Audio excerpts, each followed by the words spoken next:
talking to you today about a topic that many of you are quite familiar with, and that is the avoidant partner.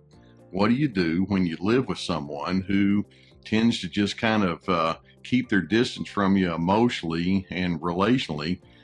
Most people get together, particularly in a marriage situation, but then also in families and friendships, most people get together with the presumption that, well, the reason we're here is because we want to know each other and we want to understand each other and we want to engage with one another. And so it almost seems as though when we call a person an avoidant partner, it's kind of an oxymoron, isn't it? It's kind of a contradiction of terms, because if you're my partner, then you shouldn't be avoiding me.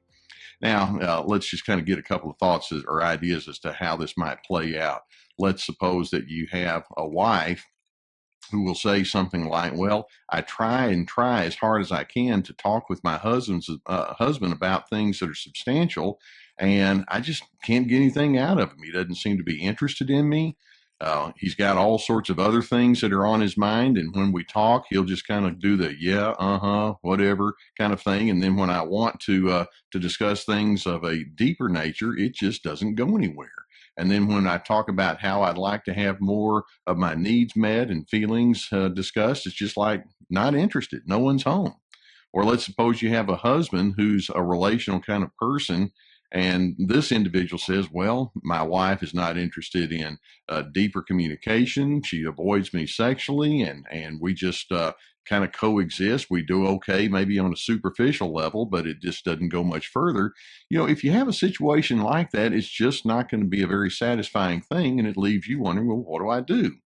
Well, let's kind of get an idea of some of the things that we're talking about when we talk about that avoidant partner, and some of the things that are quite common for that. For example, the avoidant partner tends to be someone who's unwilling to become engaged in close or deeply revealing communication. It's like the less you know about me, then the better off I'm going to feel. Or many times the avoider is making assumptions that if they do open themselves up, it's like, this isn't going to be good. I'm not going to like what happens to it, so I'm just not going to let you know who I am. And as a result, sometimes that person can isolate socially. It may be that they will complain about feeling suffocated, or it may be that they'll just say something like, I'm just fine. You're the one who's just high maintenance, and so they'll throw it back onto you. In most cases, when you have that avoidant person, they tend to be uncomfortable with intimacy, whether it's intimacy of a physical nature or intimacy just in sharing hurts and needs or dreams together. Typically, they kind of go into a fantasy. They can be inhibited in terms of expressing positive sentiments and regards. And then if you're the individual who's relating to that avoidant person, you're probably over there thinking, well, what's wrong with me? What is it that I've done that's made you feel like this? Have I offended you, or do you just not like being around me? And so it can create all sorts of strain and tension.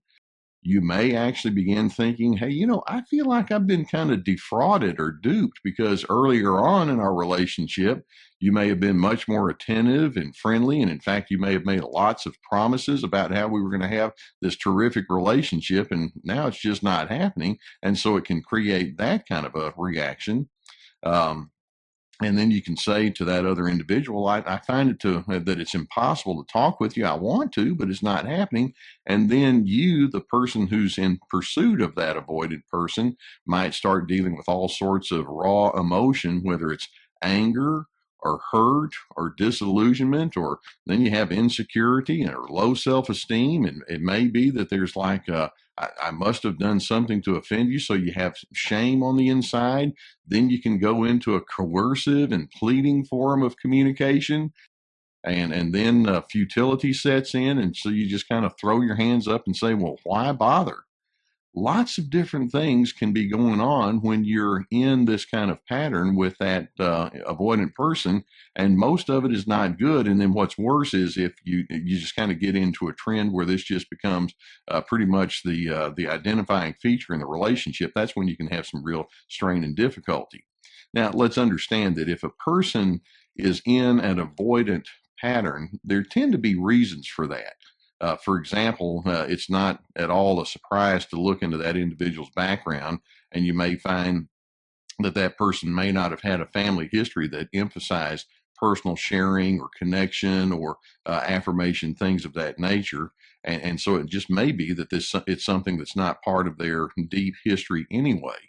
Very commonly, people who have an avoidant style of interaction can recall times where they felt like if they are open about what they feel and who they are, then they may expose themselves to criticism and to griping and to somebody controlling and telling them what to do. And the avoidant style of interaction is actually their way of trying to gain a counter control issue. And so often they have very strong control patterns. Actually, I don't know if you've thought about it, but avoidance itself can be its own form of control.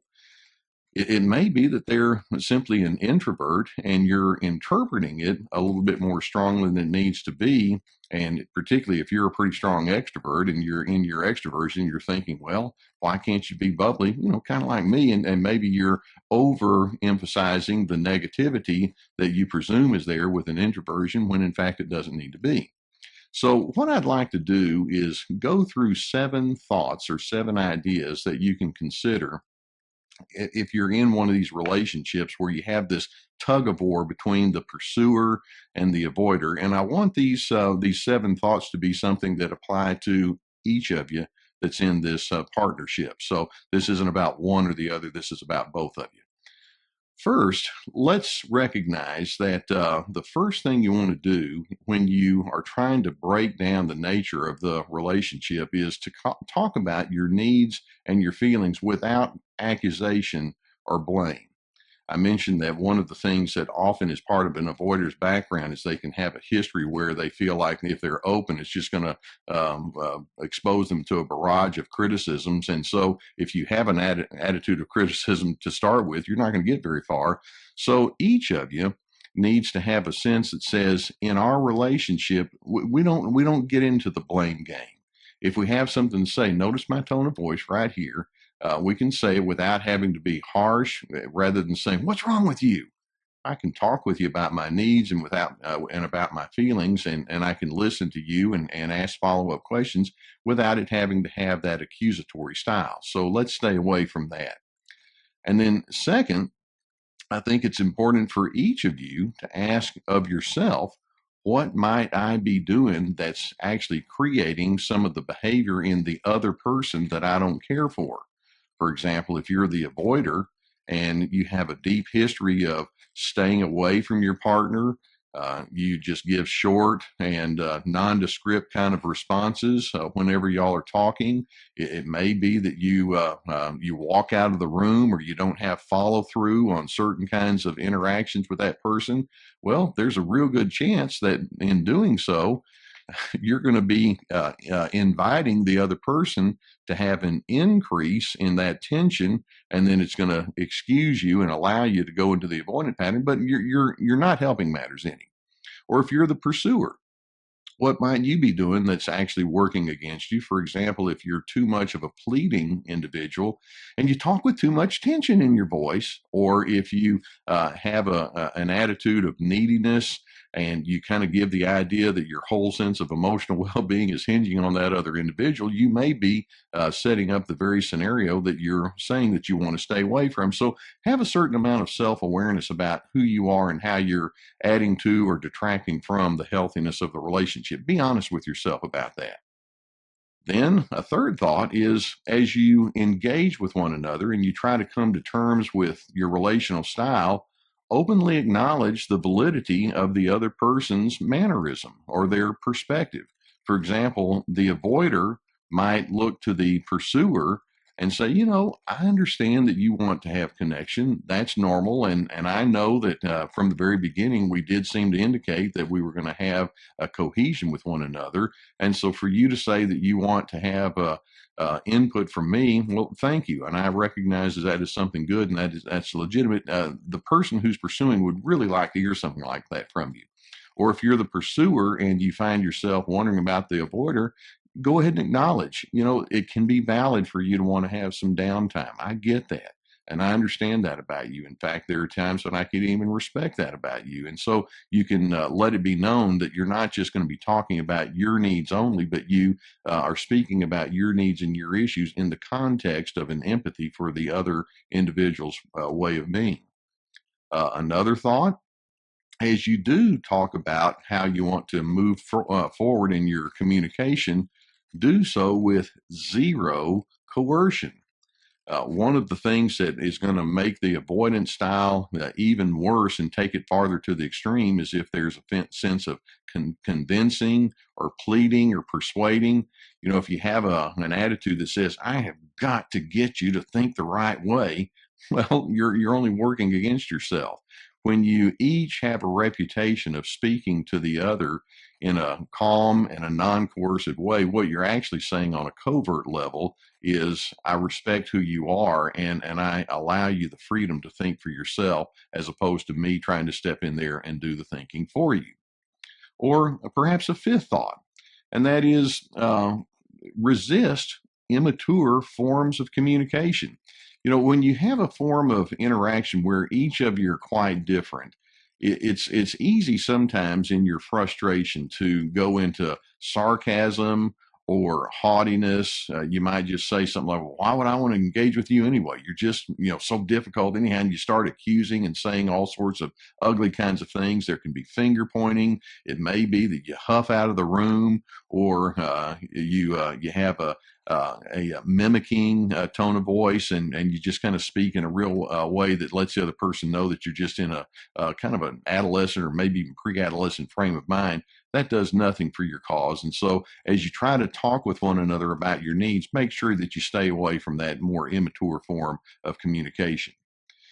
Now, having said that, I will suggest, and this is another thought, in your neutral moments when you don't really have high levels of tension or frustration, use that as times for affirmation. If you, the avoider, are frustrated with your more pursuing partner, or you, the pursuer, are kind of frustrated with the avoider, there's a good chance that if, as you talk, there's going to be too much tension in the air. But let's suppose that time has passed, it's another day, and you're feeling okay, things are going relatively well. Each of you, in your own way, needs to give some affirmation to the other person. Let it be known, I enjoy spending time with you, or I find that what you're talking about is interesting, or I really respect the way that you handle certain things, and let it be known that you do notice the things that are right and good, and you can take plenty of times to keep that at the forefront of the relationship.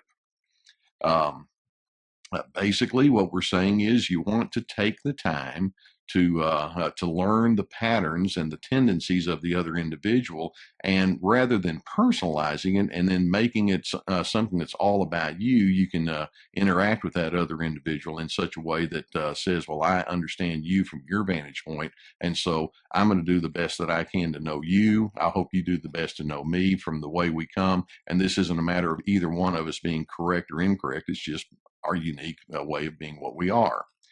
And then finally, let's stay away from all or nothing thinking.